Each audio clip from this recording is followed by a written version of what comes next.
ये कथा है एक छोटे से गांव की है जहां शांति और हर्ष का माहौल था।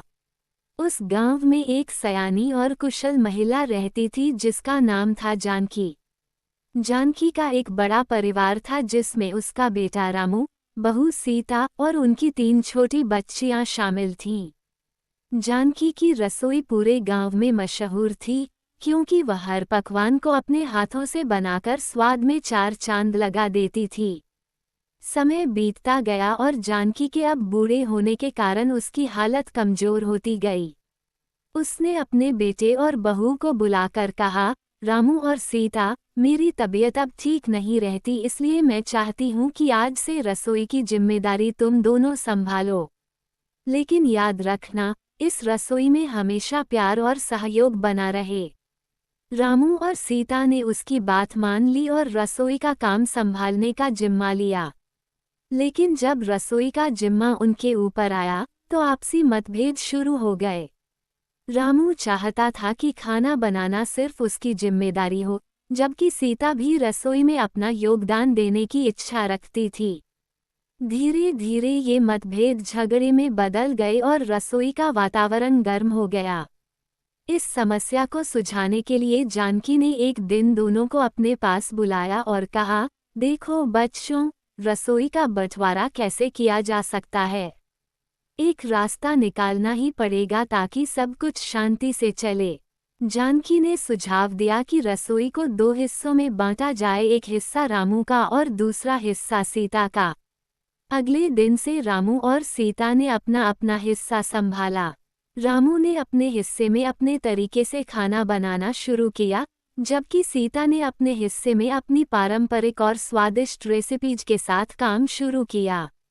दोनों ने अपना अपना काम बखूबी निभाया। लेकिन कुछ ही दिनों में गांव वालों को यह महसूस हुआ कि अब जानकी के हाथों का वह पुराना स्वाद नहीं आ रहा था। रामू और सीता के बीच के संघर्ष का असर खाने के स्वाद पर पड़ने लगा था। लोग धीरे धीरे उस पुराने खाने को याद करने लगे और जानकी से उसके बारे में पूछने लगे। जानकी ने इस समस्या को समझा और एक दिन रामू और सीता को फिर से बुलाया। उसने कहा, बच्चों, खाने का असली स्वाद प्यार, सहयोग और एकता में है।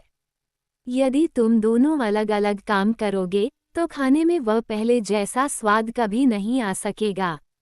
हमें फिर से कोशिश करनी चाहिए कि दोनों मिलकर काम करें और अपने अपने गुणों को मिलाएं। रामू और सीता ने जानकी की यह बात मान ली और फिर से मिलकर काम करने का फैसला किया। इस बार उन्होंने मिलकर काम करने की योजना बनाई। रामू ने सीता की रेसिपीज को ध्यान से सीखा और सीता ने रामू के खाना बनाने के तरीकों को समझा। दोनों ने मिलकर खाना बनाना शुरू किया और धीरे धीरे रसोई में फिर से वही पुराना स्वाद लौट आया।